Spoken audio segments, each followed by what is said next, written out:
Oh, Hi. let me get this. Hello. How are you doing today? Oh, hi. I can see There we you. go. Sorry, let me just close a couple things out here so I give you my attention and not get distracted by all the other things around I me. appreciate that. It's hard in this day and age. There's a Um, lot going on all the time.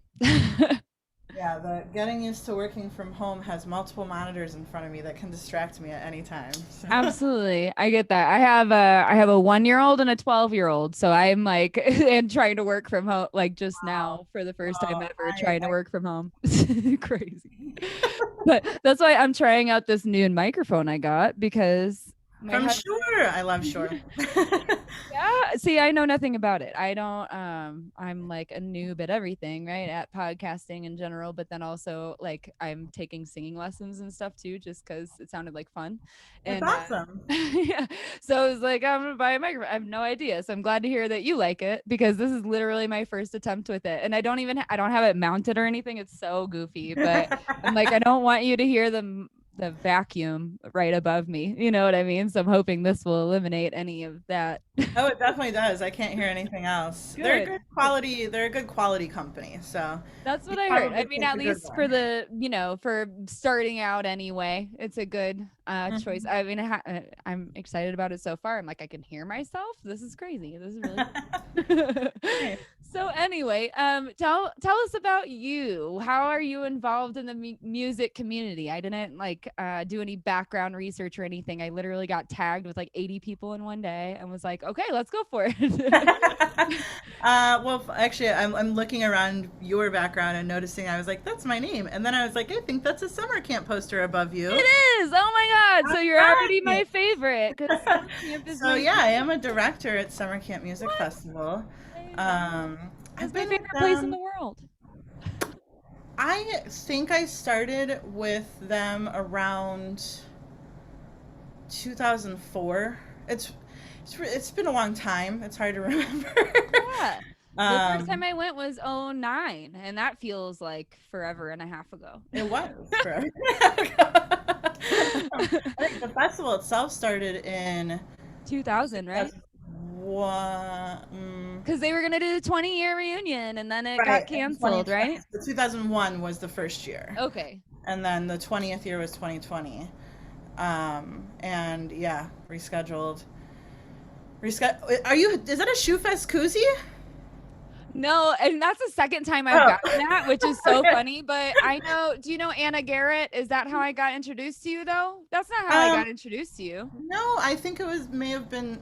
Was it Joe? Anna or Nikki or who? Oh, Nikki, probably. I was thinking Okay. Joe Marcinick for a Oh, second. that could, yeah. 'Cause he tagged 40 women in this post that I'm talking about. 40. I'm not even exaggerating. So, like, most of the people I talk to, it's because of Joe now. And I'm like, I love you, Joe. You're the best. Nice, But nice. Nikki, I think it was Nikki now that you say Okay, that. yeah, Um, yeah. but yeah, Because I know Anna too, and she thought that that was a Shoe Fest koozie. It's not. it's It's the an same aqueous. colors. So by Yeah. a quick, okay, it's aqueous. Yeah. So by Yeah. quick move, I was like, hold on, do I have one around me? I don't.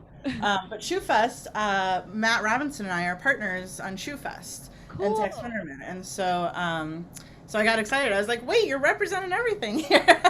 I try to. I genuinely do. I need to go to Shoe Fest like desperately. After talking to Anna, especially, I'm just like, okay, so what is that gonna happen again? Yeah, ShoeFest has been, this would have, or well, I guess we're in 2021 now, right? So Mhm. 2020 would have been our 10th year anniversary, which we'll still have a 10-year anniversary. It'll just be, Sure. not in 2020, obviously. Right. And we started in 2011. Um, yeah, so besides summer camp and ShoeFest, I worked with Jay Goldberg Events, which is the Cool. production company that puts Yeah. on summer camp. So I was with them for upwards of 16 or 17 years. Um, like since I started college, basically at the U of I, Oh, and nice. then have done on and off between full time and part time and contract work with them, and did my own thing for a little while. Decided I wanted to go out and tour manage and work other festivals and experience new things, and I did that for 5 years. Um, So yeah, I've kind of been all over the music industry in lots of different Cool. roles. I mean, you're like my fucking idol right now. Just like the fact that you're like, oh yeah, I'm like a major part of putting on summer camp, and I'm like, ah! That's my whole heart. That's my whole heart. Like Well, I look, love summer camp so fucking hard. It's disgusting. I'm gonna pour a glass of wine Please because do. I don't usually talk about things or to people or do interviews. And look, I've been inside a house for a year, so it's Yeah. a little nerve-wracking to talk to people in general. So Hey, I get that. That's why the show is called Women, Wine, and Song. I'm a good. huge Humphreys McGee fan, obviously. I caught on to that. So yeah, I have like mega like crippling stage fright, right? And this still is like stage fright for me. Like it still is like puts me in a little bit of a panic, right? Because I just have guests on that I've never met before, and I know people are gonna watch and listen, and I'm like, so I drink when I So why did you start the podcast? so I got picked up on a talent agency like to work to book and manage last January. I had my son February 26th, so he will be a year old tomorrow. And so Wow. I was like planning on starting once he was born. I was like, I really need this last month to be chill. Like I'm gonna try and learn as much as I can, but I'm not gonna try and push myself right now, like when I'm almost 10 months pregnant, you know? And so then everything shut down. I couldn't do anything. I still work for them, but I'm still, not doing a whole lot. There's still not that much going on. But in the meantime, we were coming out with Jamcast, which is our streaming network. And so we were like brainstorming content, and after a bunch of those conversations and then like Base Nectar shit happening this summer, I was just like, okay, women seem to be doing a better job of supporting each other, right? But it still seems like we have some ground to cover. Like Sure, just yeah. watching the conversations that were coming up because of all of that, and this was obviously like during all of the protests because of George Floyd being murdered and all that. So it just felt like a really necessary part of social evolution, I suppose. But it has What a morphed. great thing to create out of such a heavy time. So that's, good for you. That's awesome. Right. And it is definitely not something, like I said, I have massive crippling stage fright. So like for me to like try and sit here and I don't know, it feels like spotlight-ish, and it's weird to me, Yeah. But it still felt necessary, and it felt like, because what I was finding was that it was a lot of cancel culture and just like throwing people under the bus, like, and I am not apologizing for Base Nectar. I got it. Yeah. But like watching these conversations on Facebook just about all of these social justice issues, Yeah. people don't treat each other right, and they can't just have these real conversations without being mean to each other. And I was like, we can show people how to do it, Yeah. So that's also kind of why I'm here, to get women's stories out, but also be able to have hard conversations without wanting to murder someone in the you know what I mean? Like that's just where I'm at in life. But now it's just evolved because it's been so long that we've not been able to do shit, that I just want to meet people the way I used to just meet random ass people all the time. You know what I mean? Like Yeah. summer camp, I went every year for I've been to 8. This, it would be 10 this year if I could have, but I've lived in Colorado for going on 7 years, and I still drive back to Illinois every year to go to summer camp. Wow, nice. So it, not having that has been hard, and as you know, and so this is kind of my outlet to at least meet really rad people and have some conversations that I wouldn't have with my my boyed down house, like I got my husband, my 12-year-old, my 1-year-old. I'm like, shit, I need to talk to someone. Nice. Yeah. So you said okay, describe your position again. Like, how are you affiliated with these festivals? Okay, so for summer camp, since we started there, I started working with the company, and I think the first year of the festival, I was just kind of like, helping. The owner is Ian Goldberg, and he and I were working really closely in the offices together. So I think I was just kind of helping him, like, make sure people got paid and, getting things done, right? Like, just run around. And then, so at that time, there was a recycling program that the festival was working on. And Jamie Bender had started this program. She's really awesome. And she had to take, I can't remember why, but she had to take a leave. She had to take a year off. And so I had come from working on, before I worked at the Goldbergs, I worked as a case manager for adults with disabilities. And we did these cool projects where we would create, I forget what they were called, but we would create like these year-long projects with our clients. And one of the projects I had done was a huge like sustainability program for the company. So basically the adults that I worked with worked in like at our facilities. And so we had some people that were like, why don't we recycle paper? Why are the buses running all day? And so I was like, yeah, let's figure it out. Let's work on it together. So I had been kind of diving into what sustainability meant, and obviously accessibility, because that's all I did. And so Jamie had to take a year off, and this is like my second year with the festival. And Ian said, well, Vanessa, isn't this like what you want to do in the world? Aren't you trying to do good things? And the whole reason I had started working with the company is I kept going to them at the Canopy Club and saying like, can I raise money for, Special Olympics or leukemia or whatever I feel like raising money for today? And I was making them look good, by doing that. And that's so cool. So Ian was like, let's do more of this. Let's make us look good. Yeah. I mean, you always have to do your corporate social responsibility. That's kind of what that is, right? Like, you got to give back to the community that supports your business, right? Yeah, exactly. That's awesome. So I took over the program for that year, but I got just really zealous and really excited. And we brought in composting. We started sorting on site, sorting all the garbage on site that year, brought in 25 nonprofits, built the accessibility program, started doing a garden on site program. I love that. Soul Shine. Yeah, exactly. Exactly. So then we called it Make a Difference, and we just did like, what can we do to make a difference, right? So I ran and have been running that program since then. I'm in the middle of rebranding it to call it the Soul Shine Experience. I like that. Because all the things are Soul Shine, right? Yeah. I like that a lot. I volunteered as Soul Shine one time. Did you really? Yeah. Ambassador, or what do you remember? Yeah, I was an ambassador. It was so much fun. Program. That's awesome. It was really fun. That program was created, Nick Algie, who's a dear friend. I love him. Okay, so cool. He's been with me at summer camp since we were trying to figure it out the other day. I think since 12. Yeah, because he's done the Soul Patch and everything too, right? Like, he's had a huge hand in that. Yeah, Soul Patch was his brainchild. I said, wouldn't flowers be great? And he was like, oh no, I got this. Food. Solar cooking. So cool. So he basically essentially takes these wacky things that I dream up and brings them to real life, which is just super unbelievable. And so he's been my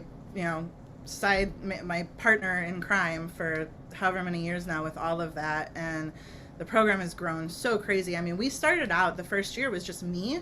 And I don't even know if I had 10 green team volunteers. I had very few people that I was trying to run around and get to help with things. And we had the sorting center, which was 4 people.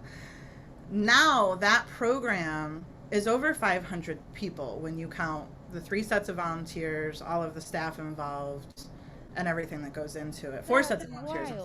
So it's grown like crazy. Whoa, yeah. Well, when I first started going, it was only 10,000 people, and now it's 30,000 people. So there was I can't remember. I feel like it was maybe 15 or 16.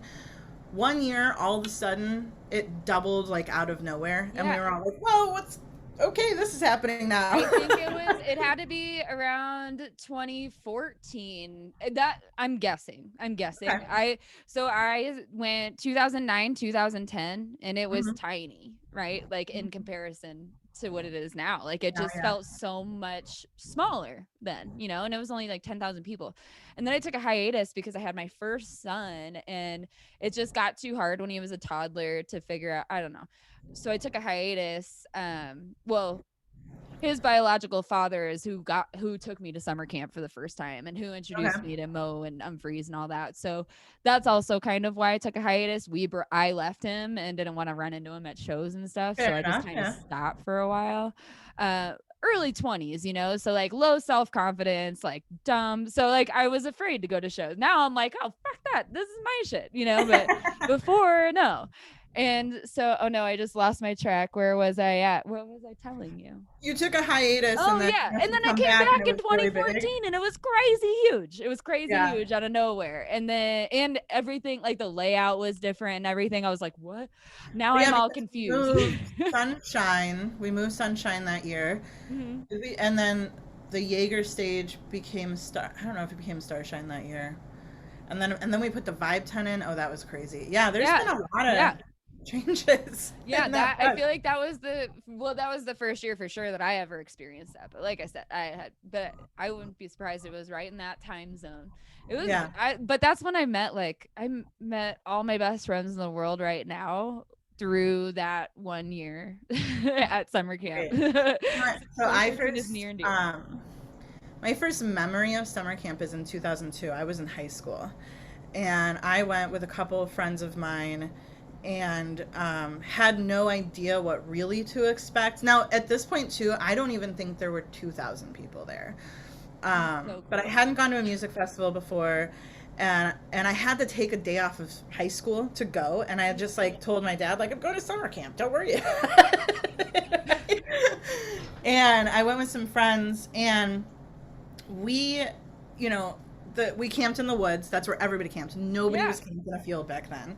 And Hell I no. remember that we just were like, connected with all of our neighbors. And then those became our people, right? So shows across the country where we were traveling to, whatever. Then I got really into festivals. I started going to 10K and everything I could find, right? Yeah. And like those were my people for a really long time. And it's such a cool experience to create this like very special relationship out of a festival, because you just Absolutely. like it's not the real world Mm-mm. and you're experiencing this craziness together, and you Yeah. might not have been friends if you did meet in the real world, A right? 1,000%. Like 1,000. I mean, for sure. I always say, like, you kind of build your own society, like your own community, right? For the weekend, you have this like tribe that you go in with, and it's like weird stuff that you don't ever have to think about in regular life. Like, let's all venture out to get some water. You know what I mean? Like, fill our water jugs or It's whatever. gonna be a trip. I love Yeah, this. exactly. And so it's just like and it's even different than just camping. Like even camping on its own could be a bonding experience for friends. I would think. I know, right? I've had Through some experience. bonding camping But experiences. yeah, but music festival, summer camp specifically is a team building exercise. And either your team succeeds or it fails Can and you you're just not friends. picture like having a corporate setting and being like, okay, so this year for our team building exercise, instead of having, the icebreaker or whatever, we're gonna go Yeah. to summer camp and see what Yeah, happens. trust fall.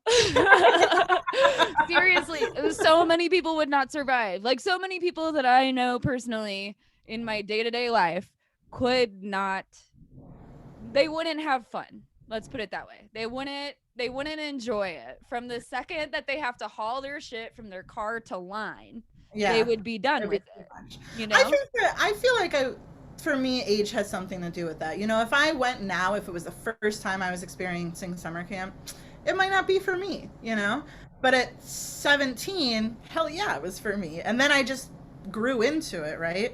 That was kind of one of the amusing things for me was that was my first festival. It was my first like, really dig into the music experience. Before that, I was getting, I don't know, I was sneaking into the bar to see the shows, and um, and then I got to work with them, and that just was, pretty magical for me. And then somehow I went from being this person that was sure that I was going to work in accessibility my entire life to, oh, I guess I'm in the music industry now. Which is that's just so cool. I have to say I do the same thing. I work with kids with disabilities, kids with special needs at an elementary school. I did until the day I had my child, my newest one. And so then I got picked up on the talent agency, and so I'm kind of like making my way slowly but surely onto that side. I've always worked at venues. Like I've always been venue staff. Like I at the Mishawaka, I don't know if you've heard of it, but if you have, it's like a gem. Hmm. And so I worked like waiting tables there, and I've done like shuttle service, like shuttle staff there to get people up Yeah. the canyon. But I just had never gotten as close as I wanted to. You know what I mean? Like just Yeah. as involved as I wanted to in those kinds of jobs. So I'm pretty stoked that that has evolved. I've lost why I was telling you that again. I don't know why Well, I because keep doing that today. we were just talking. I was talking about how Yeah. Oh, kids with for me special to needs. go And then all of a from, sudden you're in the yeah. music industry, which is kind of interesting because I saw Kyle Hollingsworth one time, and the people in the crowd, I was like, they kind of remind me of my students right now. Okay, look, there are so many parallels. I can't even. The reason why I was good at tour managing and artist management is because of my background I was in. going to say it's like wrangling cats. And all the artists I know or that work with me know that that's the way I feel. Oh, So they're not offended by it. no, it's so true though. Like even just with children generally, right? Like it's kind of the same thing, right? Because everyone's in a different spot when they're learning. So like that whole developmental time is also really similar, which is why you can take a 3-year-old to a concert and they'll stay up with you till 3 o'clock in the morning because they're just like, whoa, this is everyone's excited and this is cool. There's so much energy. But then they get a little older. Like my son was 10 and I was trying to take him to the Mish, and he would just fall asleep at every show we took him to. And I'm Yeah. like, you're older now. Why is this harder? It shouldn't be harder when you're older, but here we are. But yeah, it is so true that like managing, especially, I feel like anything, event or like just many people at one time, like that kind of background, like really helps you because you have to think about everything all the Yeah. time. I feel like, you have to Yeah. be on it. I was trying to always be proactive, like get ahead and be able to predict what the problem is going to be so I can solve it, beforehand. Um, Exactly. and I think that was like especially true of artist management and tour management, which is also kind of why I got over it after a few years and was like, I don't really want to tell people what color socks to wear on stage or like have to deal with the boys fighting in the bus today or whatever, like I Yeah. got old So, after a while. so you kind of prefer event management now to tour? So yes and no. So I was actually just hanging out with my old sound guy the other day, who we used to tour together, and we were talking about the memories on the bus and our late nights and all that, fun stuff. And I was like, I miss that my family it was a different venue every night, and it was like us traveling to every venue and a Yeah. new experience every day. Like I miss that new experience every day. Really amazing to see the country through the eyes of a bus is amazing. I was gonna say to be able to just travel like that Yeah. and see It's everything so would be amazing. really It's cool. really exhausting and challenging and emotional and all of the things, but it's a really great experience. And the connection that you get as a and I don't care that I don't play an instrument. Like as a band member on a bus, like as you're Right. all living this life together, there's nothing else like it. My partner, I love him to death. He'll be my partner forever, but like he doesn't know. There's nothing else Oh like no. Wait, is your partner like mine where he's like not at all involved in music, like in the music He community? doesn't work. No, he doesn't work. Does But he go to he's shows? the biggest fan that of fans. Okay. He is Cool. the biggest fan of fans. Um, so he goes to more shows than I do because sometimes I'm like, but it's gonna feel like work, so I'm not gonna go. That's how I feel about going to eat out. I'm like, nope. Yeah, Because you watch people do a bad job and you're like, oh, I yeah, swear. Like sometimes it's like I could do this. Not worth it. Just not worth it. Exactly. And I would find myself sometimes at shows being like, ugh, does anybody else know that that's a mistake? That's not supposed to sound that way or look that way or whatever. And, Right. I don't want to Right. do that. That sucks. Right.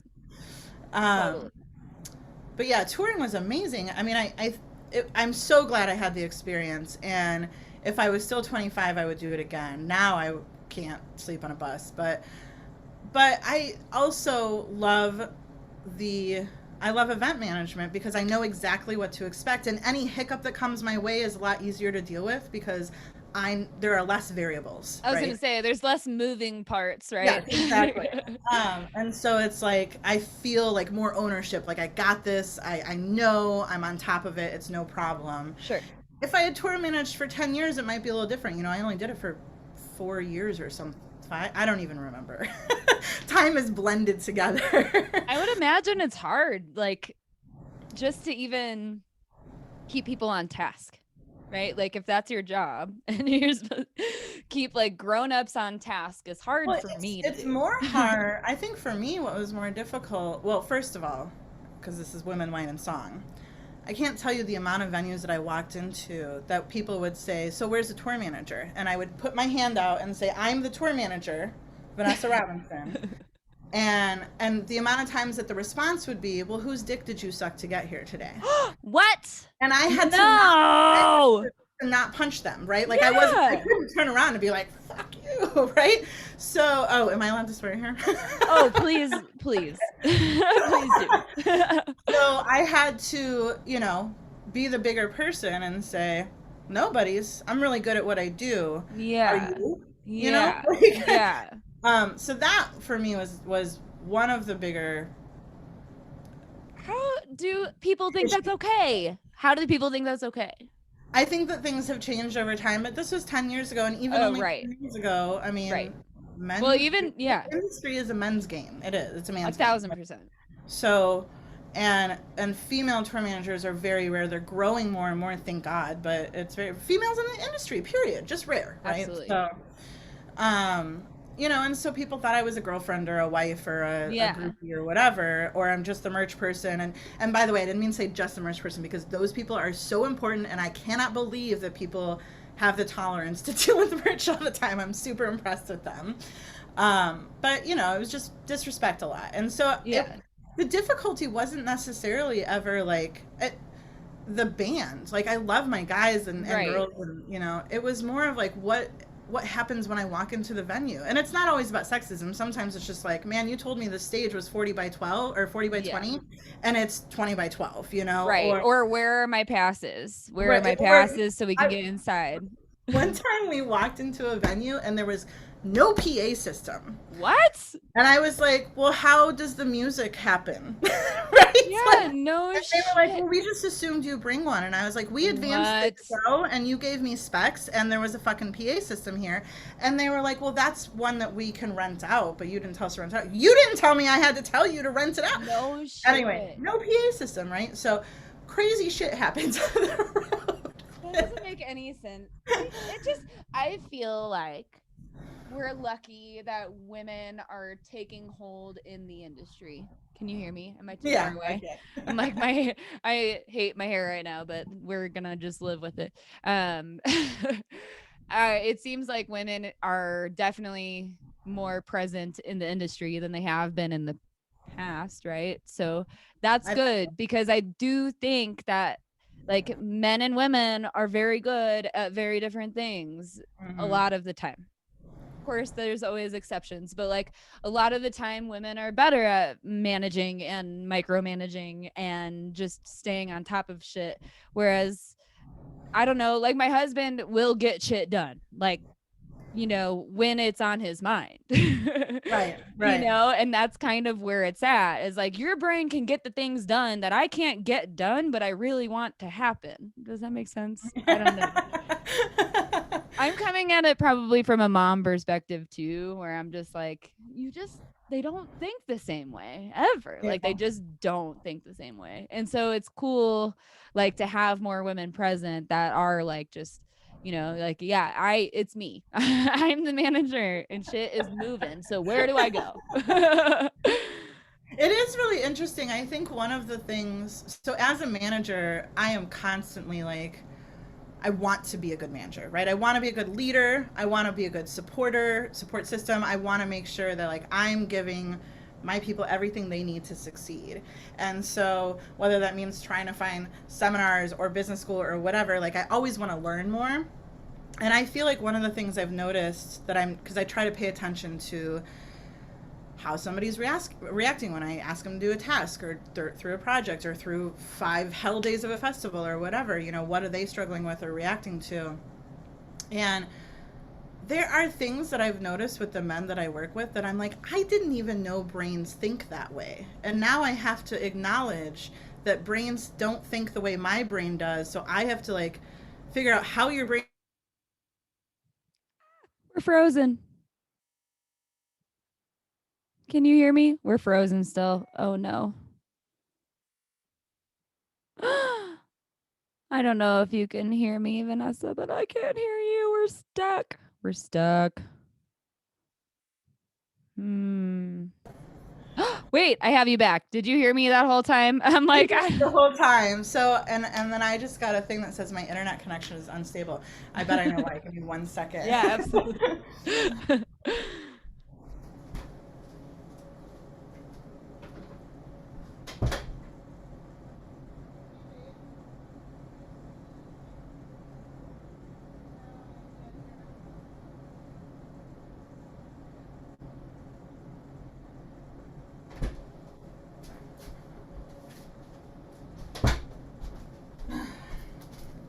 All right, just making sure nobody's streaming anything, because I figured that would be why. But I'm always like, get off your games. Why are you on games right now? You can watch the show later. I don't remember where we were. No, I don't either. I was rambling and then everything froze. I'm like, oh no. No, I think you were talking and then I started rambling when everything froze. I'm like, I'm here, don't go anywhere. I can't see you. Well, so I like tour managing, I like managing. I think because you have to think of things differently because men think a different way, is what you're saying. That's what I started to be aware of, is like, did you see that meme that was going around last year where it said something like, oh, you think the words you say before you say them, or I can't remember what it was, and somebody was like, you picture your thoughts maybe. This is terrible because I can't remember what the actual meme was, but the internet blew up over it because people were like, I didn't know that's the way that brains work, or some brains work, and I feel like that all the time. I feel all the time like, you're talking about process that? Yeah, you're talking about the like, okay, so when you're told to see a red dot, you actually close your eyes and see a red dot. Like I can't visualize that, like I can't see a red dot. And one of my best friends, no, like if I close my eyes, I can absolutely not see a red dot. So right now, because you said it, I see a red dot. Like that's crazy to me. And I wish my brain worked that way. Seriously, one of my best friends is an artist, and she said the same. I remember this meme very specifically because of that, because she was like, yeah, I 100% see a red dot. And I'm like, oh, that makes sense. Like you're a really good visual artist. Whereas my brain, like I know what a red dot is, but I can't see a red dot. I'm actually like working on affirmations towards like getting myself there. Like I've got to just be blocking myself, like, no, can't do it. I can't do that. But so I'm like, you can see the red dot. You can. And I still can't. So if you looked at a picture of it and then you closed your eyes, could you still see it after that? I mean, I would have what you get like after you stare at those pictures where you like zone out your eyes, and you know how you have like the remnants that are kind of reverse image, so it wouldn't even be red, it would be like glowing green or some shit, you know what I mean? Like it would just be an imprint, like a revert. I don't know. Yeah, it's weird. Like I kind of see it. I would see a shadow of it, but I still wouldn't see a red dot. It's so weird to me. I'm like, I wish my brain would see these things. I feel like I've been trying to be acutely aware of those differences in all of us over the last couple years, because that affects how we process, how we learn, how we do, right? It just shows you that perspective is everything, and every single perspective is totally different. Like the gold dress, blue dress thing. No, I was thinking about that when you said or the Yanni. Do you remember the sound one? Yeah, that one pissed me off because I was like, you guys are making this up. And then finally, after like the 5th time of listening to it, I was like, damn, now I hear it. Do you remember at summer camp when Keller, at the end of one of his songs, did that? He was playing with the keels. And it was. So I don't actually see shows at summer right, camp. You're just working. Now that I think of it, though, I really genuinely think I've seen you in one of the trailers ticketing, like in the ticketing trailers, like before going into the fest. I'm like, I feel like you came to fix a situation that was not working. When I was trying to get in and it wasn't working, and I was like, I have to. So that was cool because I'm sure you put out a fire for me. I'm quite commonly called to put the fires out. So that like standing there, like come up, like sweating, like I need, not even sweating because it's hot, just like so scared, like I need to get in. And That's funny. But yeah, it is. It's wild to think, and that is a huge part of it, and that's why like I don't hesitate to say that men's brains are different than women's. Like I genuinely do think that there's different connectivity and it has to do with hormones and shit too, right? So if you have different hormones, it's probably setting off different signals that make you, you know, how teenagers are crazy and they think so. That know these things, right? Or are working on these things. Oh, absolutely. It will not be me. I am still trying to work at like things like summer camp, you know what I mean? Like that's where I'm at. Like I love psychology. It's super interesting. That's why I think I did okay with like working with kids with special needs. Everyone's like, you're so good at this. Did you go to school for it? I'm like, no, I've just done enough LSD at a different level. Yeah.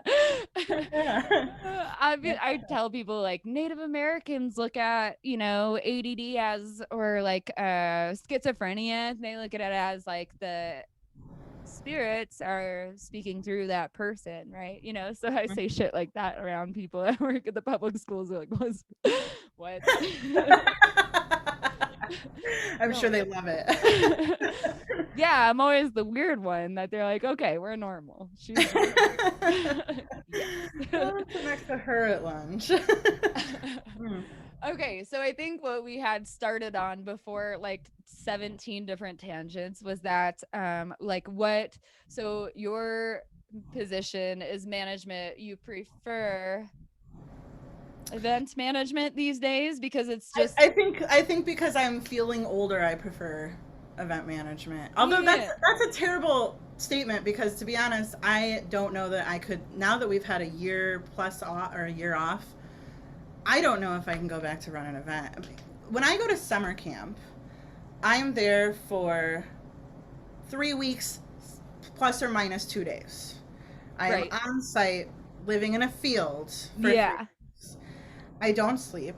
I work minimum 20-hour days. I sometimes crawl under the stage to take a nap or hide in a golf cart in a field to take a nap.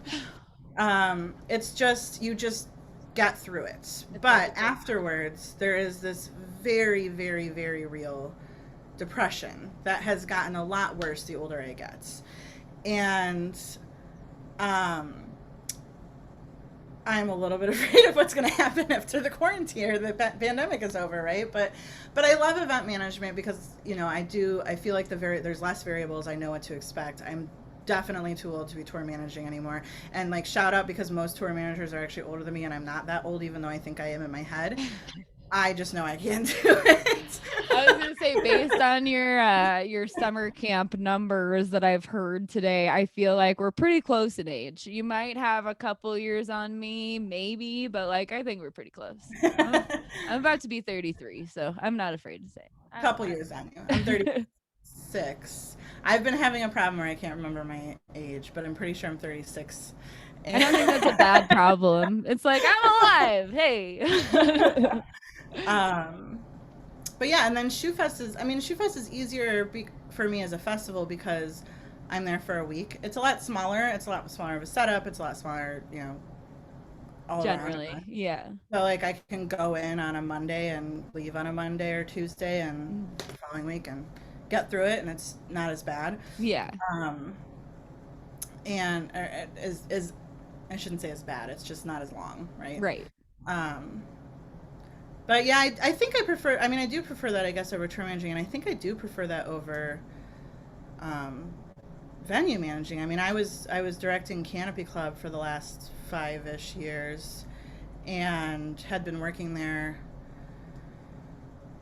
I don't know, for some time before that, and then I left, and then I came back, and um, what I don't like about that is that it's a little bit more sporadic. Like I might have a week where I have 3 or 4 shows in a row, and so in that case, I'm up till 4 or 5 a.m. Probably later because I need to decompress for an hour or two after Yeah. work. But then I'm trying to work again by 10 a.m. and I hate Right. that. And then I might have a week where there's no shows, or I can have someone else run the show, and in that case, I take a week like off of doing shows, and then trying to do it again is so much more exhausting. It's just too much non-stability or whatever the word is, which I Yeah, didn't like think there's not a routine. yeah. And Yeah. most of my life I never felt like that was a problem, and then all of a sudden I hit my 30s and was like, I need routines. Need Like I want things structure. to be, yeah, I want structure. I want to Yeah. know that I'm going to get some sleep, because then I won't be a horrid bitch tomorrow, Exactly. or have to eat everything in front of me to survive the day. Yeah. And I would imagine that like it would be hard to get rid of that like depression that comes after summer camp or weird hours like that at a venue, because it Yeah. all boils down to sheer exhaustion, sheer lack of sleep, you I think know. so. I actually left the Goldberg Company in August, which is weird timing because it was in the middle of a pandemic. But I did that because I knew that I needed more stability. I needed to focus on me. I needed to get my head together. I wanted to get my life. I wanted to like spend time with my family. All of a sudden, family became more important, right? Like Yeah. all of my 20s, I missed all the holidays and the birthdays and everything. And Sure. I'd always be like, I'm working, sorry. But now I'm like, no, I don't want to work because I'm going to my, little cousin's birthday party who's 1 year Right. old and will never know, but who cares? Exactly. Like I want to do those things Yeah. now. And I don't want to stay up until 5 o'clock in the morning. And I'm not interested, and I hate to, it sounds a little jaded, but like even with the best artists at the club, I would be like, yeah, I really want to see the show, except that it's really work, and I feel like it's work. It feels stressful. It feels like it's pressure.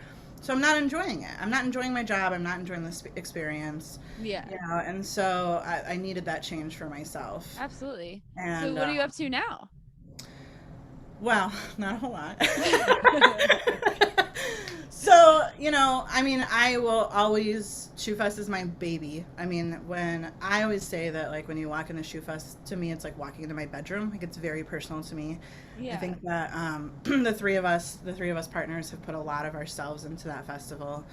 So I'll never leave. That is my baby. And one thing I think I've learned about myself over the last year, I guess, of not having shows, because last time I produced a show was a year ago now, is I do want to stay in the music industry. I don't want to leave. I just need a little bit of a calmer path, right? Yeah. Yeah. So I mean, first of all, I'm just like really, it's tax season and grant season and money season, right? So I'm doing all that stuff for ShoeFest. The SVO grant, if you've heard of it, has been like kind of a nightmare to get through and figure out. Yeah. So I'm doing a lot of work around that, and participating in all the NEVA stuff. Yeah. But really, I've just been kind of working on projects that, like, in my head, I've always been like, it would be cool to do this, but, I'll never be able to do that. And I'm like, hey, you know what? You have time. Why don't Exactly. you do this? Exactly. So recently, okay, so years ago, when I started advancing shows, both from the promoter side, buyer side, and the artist side, I would get really frustrated when I was a promoter and like an artist didn't know how to advance or what that meant or what a stage plat is. What does that mean? Can you tell me? So advancing a show is essentially just like getting together in advance of the show, like before, the show happens, to talk about all the details that are going to happen. What Okay. time are you going to show up? What kind of gear do you have? What kind of bus do you have? or van or whatever. How many people are in the band? How many passes do we need? You know, just it's getting all the logistics together. Sure. And, uh, uh, you know, what's the word I'm looking for? A band that has been doing this a long time. Why can't I think of what that word is? Like an experienced band would know what all that means, right? And they would also probably have a management team, a tour management team. There's a lot of young guys that they're great musicians, or they want to be great musicians, but nobody has taught them, because they don't have the resources to learn what it actually takes to be a career musician, like all the logistics behind it. Not just like, it's not just about your music and what happens on stage. There's all these other things that happen. And so I always think about like, we need to teach people this, right? Like I shouldn't have, I mean, I don't mind, you know, so every time I would try to advance a show, I would like, and this kid was like, not talking to me or responding, or I don't know what a stage plot is. Well, that's fine. Let me talk to you why this is important. Yeah. But like, there should be somewhere in the world to find that information, right? Absolutely. I've always thought about how great that would be to have like a 101, right? Like a advancing 101 or a bands 101 or promoter 101. And then as I was a tour manager and I would advance with venues that were maybe new venues or young buyers or just weren't real big, and so they never really paid attention to advancing. It wasn't important to them. You know, they might just say like, oh, just show up at 4 and we'll figure the rest out. Well, I don't function that way. We will not figure the rest out. I need to know there's a PA system in that room. That is really important information. And so I'd also get frustrated with that. Like, why don't you know that that's important, you know? So anyway, so years of that rolling around in my head. And then over the summer, I did this event that we called What's Going On. And it was kind of, it was just after the George Floyd protests and all around like the song, Marvin Gaye's song, What's Going On, and the theme of like, what's happening in the world right now. Yeah. And so this was a 2-day virtual event. We had like 17, I believe it was, artists perform. And so we put them on stage at the club, but nobody was there. We just taped it and streamed it from there. And then we had these like conferences in between all the artist performances where we talked about everything, you know, what's going on, like everything around diversity in schools and what it means to be an ally, you know, all that kind of stuff. It was a really great event. One of the things I noticed is there was a lot of kids that were performing hip hop that like had even less, like they'd never been on the stage, you know, like nobody. They had no concept of what was going to happen. No resources, really, like usually. Yeah. I mean, take it like, I feel like with all musicians, right? But now you're talking like, if you're talking Chicago area, you know, hip hop artists, like, you know, I grew up right by Gary. So I'm just imagining like those kids don't have access to anything. And so I started thinking about that. And so I also, right after this, did this class with, this group called Teen Music Conference, and they asked me to teach a 6-week course on what it means to be a touring artist. And so like every week we talked about, 1 week we talked about what is a tour manager, and I brought in like Tedeschi Trucks tour manager, and another week was a booking agent, and so on. I kind of just talked about like what the positions are around that. But the kids, they were mostly teenagers in the class. And one of the things I acknowledged was like, these kids learned about this class because they have a music class, they have a guitar teacher, a drum teacher, and like they have all the resources at their fingertips. And there's a lot of kids that don't, and that wouldn't have learned about this class. So I decided that I wanted to figure out a way to build coursework and like education around all of these things in my head. Yeah. And so what I've started with is focusing on like a beginner's course for taking hip hop to the stage. I'm working with other musicians, other hip hop artists, other producers, like all sorts of, anyone that will give me 15 minutes to talk to them, basically. I'm asking them a million questions. And this guy, Jordan Patterson, has been a huge help. He is a performer, mostly a producer, but he performs hip hop. And so I was like, will you kind of be my co-conspirator and like writing out the coursework? So we're in the middle of doing that. Kind of working on right now a framework of like 6 or 7 weeks where it's like a weekly program that you just learn what it, because the first time when you're singing in your shower or your bedroom or your living room, it's so much different than when you step on stage, you know, like Absolutely. the first time you feel bass under your feet or in your chest, or the lights, you know, come in from this way or from this way or from this way, like those are all Yeah. brand new experiences. The first time With you hear eyeballs on you. monitors, which is not what what's that? With eyeballs on you, with Yeah. people watching. Scary. Or like even, you know, the first time you sound check, it's going to be a whole new experience, right? Like Absolutely. the first time, you know, monitors are different than a PA. You don't really necessarily know what the crowd is going to hear. So all of that is just, nobody tells you any of this. And look, you can't really learn it until you Exactly. experience it, Yeah. but you can talk about it, right? You can Which talk is so about helpful. some Like, things to try to prepare for, to be ahead of, to, you know, even just like thinking about what is your, if you have a 45-minute performance, what are you going to perform and why? What's the purpose of it? What are you going to talk about? What are you going to wear? What are your shoes going to be? What, all of that matters, right?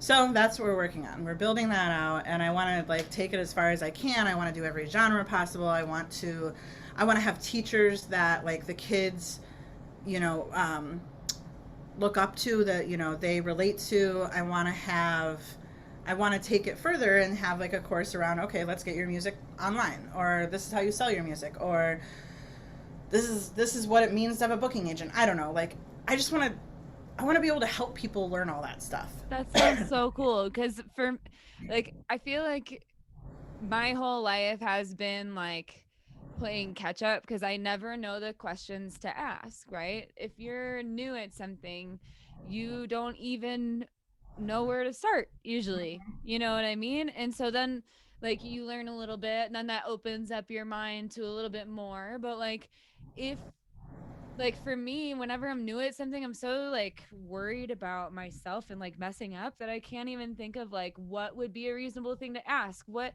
should I do now? You know what I mean? So if someone was talking about it, then I'd be like, oh yeah, that makes sense. At least when it came up in real life, you know what I mean? I Mhm. would be like, oh yeah, she talked about that one time. I heard that somewhere, Yeah. whatever. And then Whereas, maybe like you get some mentors out of it. Maybe you yeah, get, you know, you get some open dialogue. Maybe you just meet other people that can be your, you know, oh, you perform, I perform. Like someday we can talk about this together. Excuse me. exactly. Like I just got the hiccups.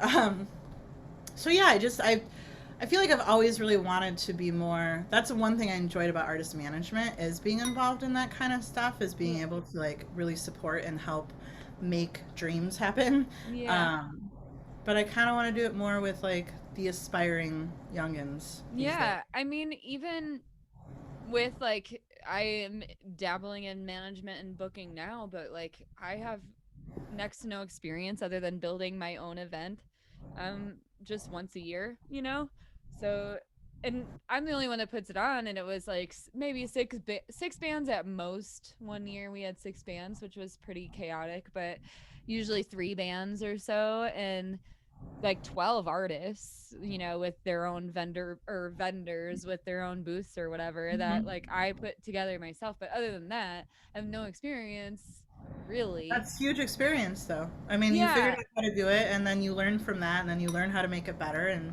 you know, Yeah. that's how it starts. Absolutely. It would be lovely to have like, a mentor. I just never even knew anyone. And I feel like this is the case for a lot of people, which is why I'm saying it. Like, I never even knew anyone who worked in the music industry ever in my life until I was grown and like knew that music was still super important to me. You know Yeah, what I mean? Like, and did it yeah, my, like, just kept trying to figure out where to go, you know what I mean? And yeah.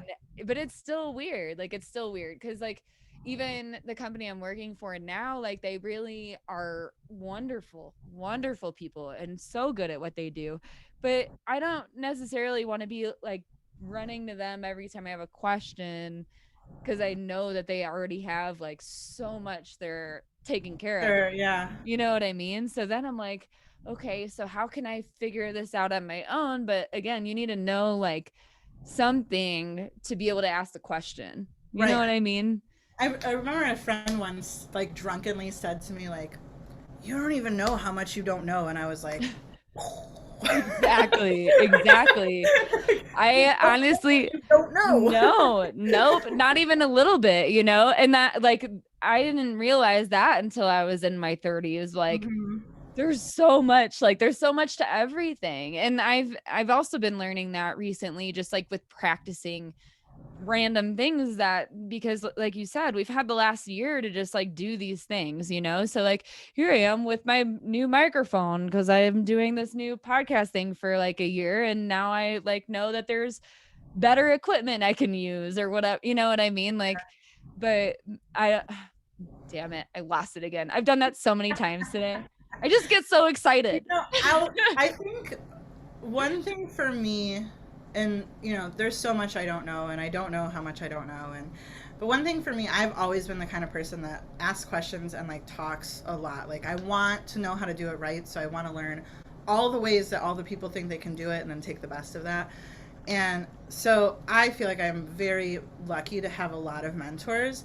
But I think part of the reason that I have that is because I'm like, hey, You you reached are out. gonna, yeah, you're gonna answer questions for me. I'm Yeah. gonna ask you questions today. Yeah.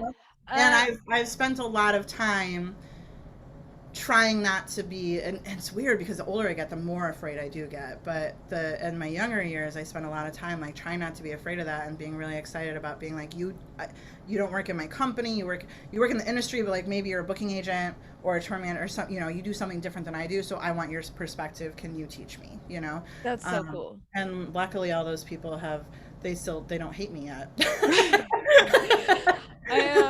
I'm like thinking that because I'm gonna take a break after, like, I with the 80 people I got tagged in the one post I made, like I have just been like packing them all in, like Yeah, doing more recordings than really I'm even super comfortable with in a week, kind of like what you were saying. Like I need it to be calmer. I need it yeah, to be, just because when you are meeting new people, you get like it takes a lot, I feel like. yeah. I mean, for me Got it it. does anyway. I'm like, I don't know. Oh. But it still, I think, is an important thing. So I push past it. But shit, where was I? I don't know, Why do I mentor. keep doing that? Mentor. Oh, so since those 80 people have been crunching, but I want to at the end of it, like I'm going to like make like it's gonna be the have you seen the Always Sunny meme where it's fucking what's his name and he's got it all mapped out? You know what I mean? You know what I'm talking about? Is it Charlie? Charlie, and he's Yeah. got it all mapped out and he looks like a madman. Like that's gonna be me at the end of this. Like, oh, she can help me with this, and we could do this together, and they need to know each other. Like that's absolutely gonna be me. I love that. That's a good Like, idea. let's figure it out. Because, like you said, if you don't ask the question, and that was my motto for like my whole 20s, is so Hmm. weird, was that it was I don't ask questions because I'm from Indiana Okay. and I don't know if this is a Midwest thing or what, but every place I worked at, like bar wise, was like dramatic as shit. Like there was always a lot of drama and a lot of like cattiness. That's also why I'm here, right? Like women need to just hold each other up instead of Yeah. like being assholes to each other, but that's a whatever. I just shit, I did it again. I derailed myself.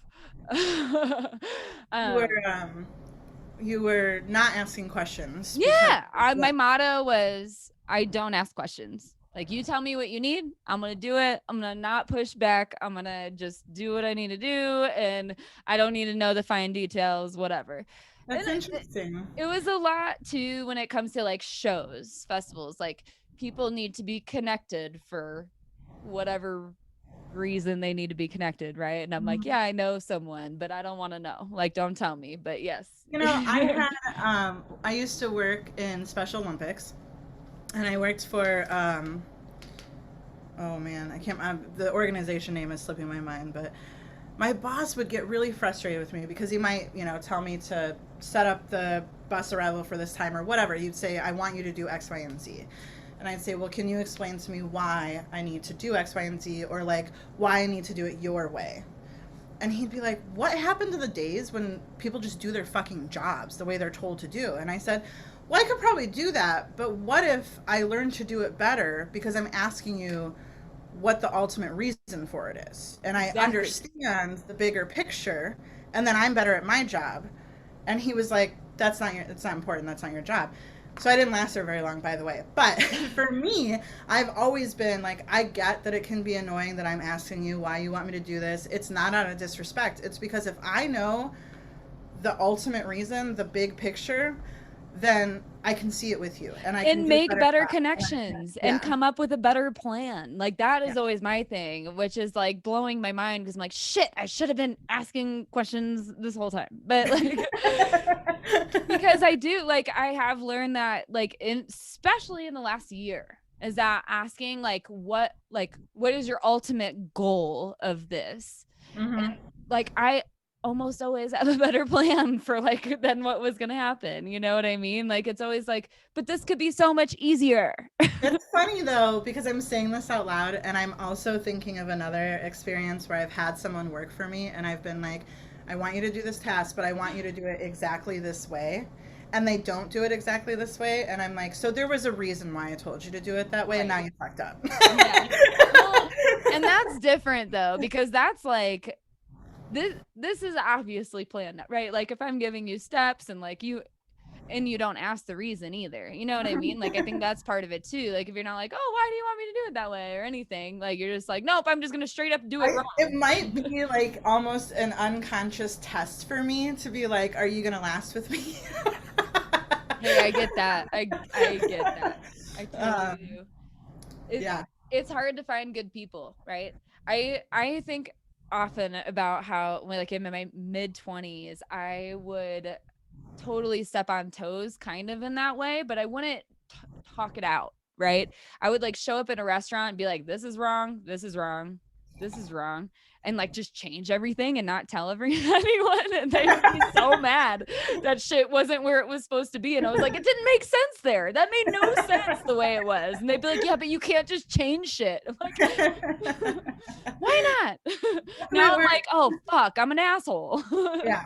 It takes a while to learn, their reasoning behind it or whatever. Yeah. I And my boyfriend and I were at I can't remember which bar it was here in the city one time, and they have, this is a little bit off topic, but they had like a wall of cans that made out an American flag, and on and I'm talking a wall like, you know, from where I'm sitting to the ceiling, right? This is yeah. hundreds of cans. Mhm. And on the very top row, there was one can that was like slightly tilted. And I couldn't sit at the bar. I was losing my mind over it. It was like, what? Why would that? How would that happen? Why would that happen? Why hasn't anybody fixed it yet? And it bothered me so much. And I brought it up to the bartender, but I must have brought it up enough times that he was like, "Okay, got it." And he goes and gets a ladder, climbs up the bar, climbs up and fixes it. And I was like, I can totally breathe now. Everything feels okay. Yeah, it's perfect. Well, it is. It's like, why did they do it that way? Why is all of them straight and there's one that's not? And I had to say, maybe the air kicked on too hard one day and that can moved. Maybe it wasn't glued. I don't know, but it made me crazy. That is so And funny. I was like, I can't sit at this bar because I'm just going to stare at that and think about all the reasons why it's that way and why it hasn't been fixed. And this is not enjoyable. And my boyfriend still likes to bring that up because he's like, that was crazy. You made that dude climb up to the ceiling. I love that. I went to you a know. bar in Keystone one time and I just ordered a beer waiting for my husband and son to be done skiing. And he he brought me a beer and he came back like a couple minutes later and I was like, okay, so can I can I just take this glass home with me since it's chipped? And he brought me a clean ass glass to take home for free because I had mentioned my chipped glass, but I'm like, really? Like, just remind me of that for some reason. I'm like, I'm such a dick. That didn't need to be a thing. But I was like, you're gonna give me a broken ass glass right now to drink out of? That's weird. Because at bars I work at, we always just like throw them, and that's like my favorite shit is throwing glass into the trash can and just having. Oh, when it's shipped or whatever, yeah. Mm-hmm. It's just a good feeling. I don't Very know why. satisfying. I Yeah, feel powerful. kind of gets that aggression out a little Yeah. bit. Yep. Yeah. Totally. Oh my gosh, Vanessa, I would talk to you for like 17 hours straight because you have like so much summer camp for me. It's been an hour and I'm here for it. If It you're has here been an for hour. it. Wow. But I also don't want to eat up your whole evening. I know you're at 6:30 your time, right? Are you in Illinois? It is. I am. I'm in Chicago, Nice. and it is 6:30. And I just saw lights come on outside.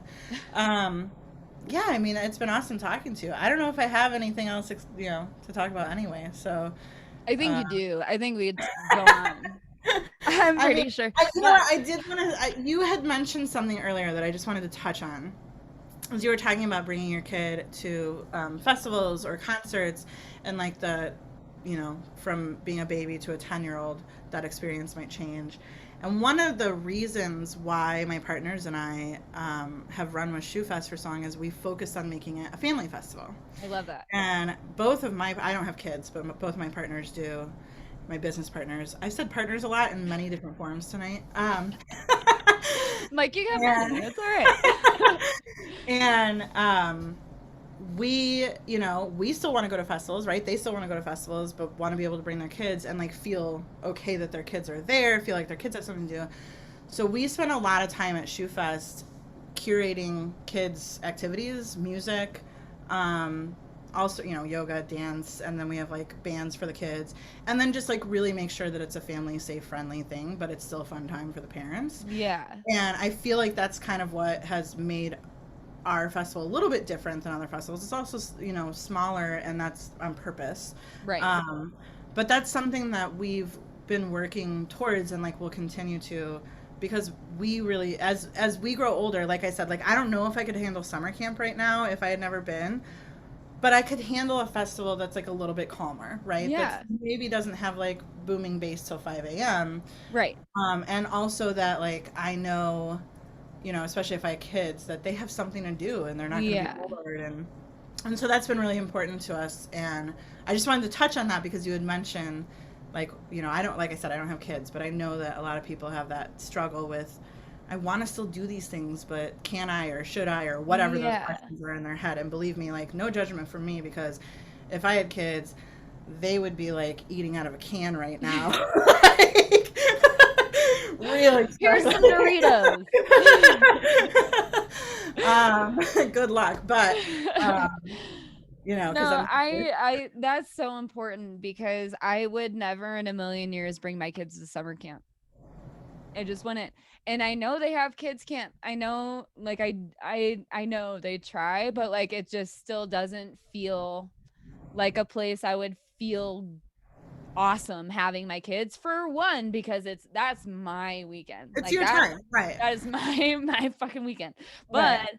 I was gonna go to Peach Festival last year, and I thought that would be cool, because then I would be pregnant. No. My son would have been born, but he would have been like 5 months old by then, or 6 months old. So like having fun in the water and like they've got a water park there. Mm-hmm. I've never been, but I just thought it would be cool. I was like, that sounds family-ish enough. Like we could hang in the water park all day and it'll be fine, whatever. But then that got canceled. But I just can't envision myself lugging, like, especially like a baby, all the baby shit plus all the camping shit, you know what I mean? Like I would have to have an RV or something. Like we have a camper van, but my husband would never let me take it to summer camp. But you know what I mean? Like bottom line, I want to go to ShoeFest. I'm to ShoeFest. We let you. Anna's there, right? Yeah. I know. I need to get out there because so about it. I am so excited for whenever things go back to normal-ish. Like to me, I think I am too. I'm a little nervous, but it'll be good. It'll take some time, I think, to readjust to life. Yeah, it will. I think people have lost touch with like how to be around people a little bit. I have. Very much so. I've definitely. Like my best friend of 6 years and my best friend of 10 years, and I get around him and all of a sudden I'm like, you know what I mean? Like my brain doesn't work all of a sudden. I don't know what's happening. And they're like, were you okay today? I'm like, I was fine. I don't know what the fuck that was. I have no idea. But it'll be awesome. You don't think summer camp will happen this year? Do you think ShoeFest? I didn't ask you that. That's my putting that in your mouth, because I don't. I didn't say that. I don't think. I don't think it will happen this year. I wish it would, but I you know, I don't know. It's so hard because I have to be a little bit extra diplomatic in these Hmm. situations, right? Hmm. Like, of course, I want them to happen. I want our lives to be as happy as they're ever going to A be. million percent. But, do I think it's realistic? I don't know. It It doesn't seem like it. it doesn't seem like it, but it's so weird because there's also like you're following your own morals and values. You're following the federal guidelines, the state guidelines. But then there's also this other piece that's been popping up, and I don't know if anyone else is talking about this, but if we get these grants, the money has to be spent this year. Yeah, otherwise you don't get it, Otherwise, right? you have to give the money back. Yeah. So like what are you supposed to do? So, so there's like all this competing, there's like if we still had a certain someone in office, Yeah. it would be like spend the money and be back in life, right? Like, which competes with the uh, feeling and the thought process that you get from our governor, who's Sure. like, no, shut down. Like Illinois has been Yeah. super strict, Yeah, absolutely. So the political parties are all fucking competing with each other, Yeah. and then there's those of us as humans who some people are like, no, we got to go back and we got to get over this, and then some of us are like, yeah, Nah. we don't though. We're okay. Like we're gonna be okay. Let's make Yeah. sure that we're okay. Yeah. Yeah. So I don't know. I mean, I don't know. I think I No could one rant does, I about feel that like. forever. I think so. I just want to be able to go to ShoeFest this year. You said it's 10,000? 10,000 ish? People? Yeah. Oh, 25, At 2,500. ShoeFest? Oh yeah, it's a baby. It's 25,000? 2,500. Oh, I was like 25,000 is not a Yeah, baby. That's a lot. 25,000. That's stressful to me. Yeah, It's the 2,500. grounds. It's so tiny. The grounds are on the Kankakee River along this like bluff line. It's it's like ridiculous. Can't even believe it exists in Illinois. Um, and they fit like double that, but we don't want to max the space out. We want it to be comfortable and freeing, and. So no, we cap it at 2,500, and it's on Labor Day weekend. Um, and that's all I can do right now. If I will tell you this, I will not irresponsibly host a festival. My partners wouldn't. None of we're all on the same page. Right. Um, so there's no way that we would have an unsafe event, and Right. I know that there are people that do that. Sure. I don't agree with it. I'm not okay with it. And Well, I'm it not kind of doing takes the rug out from under everyone else. If it. everyone else has put everything on pause to keep people safe, and then other people are like, "Well, fuck you, I'm just gonna do it anyway." Yeah, I'm going to capitalize on the situation. Yeah. Yeah, where people are suffering. Yeah. So I yeah, get that. we won't be those people. Right. But we're gonna cross our fingers and we're gonna hope, hope, hope. Who Yeah. normally headlines there? So it's like we usually get 1 to 2 national acts, and then mostly regional, and keep it like really in the family. So we've got a lot of bands that have always been with us, and Cool. then we have we've done I gotta think here. Who's on this poster? Looks like David Grisman. Who did we have? Oh God, I'm a terrible festival owner because I cannot. It's very bluegrass, jam band, folk. Cool. We had Todd Snyder was supposed to be there last year. Travis McCurry's, Cool. David Grisman. We've had Leftover Salmon. That's who. Nice. I like them. Keller and the Keels. We've had Oh, Keller. I love Keller. I love Keller. Keller and Well, like he a does lot of kids variations. music. Does he ever do kids stuff there? He hasn't done one of the kids shows there, no, because it's usually like he's on the road for the weekend, so he's Sure. popping in and popping right back Yeah, out. one set and go kind of thing. Yeah, we have this guy, Mr. Dave is his stage name, and he's a huge like kids artist here in Chicago, like Talia Hall, if you know that place, like huge place. Yeah. And he sells that out for kids shows. It's crazy. I didn't even know that was a thing. So he does, like I'm holding my Sharpie. He does kid shows for us there, and he's awesome.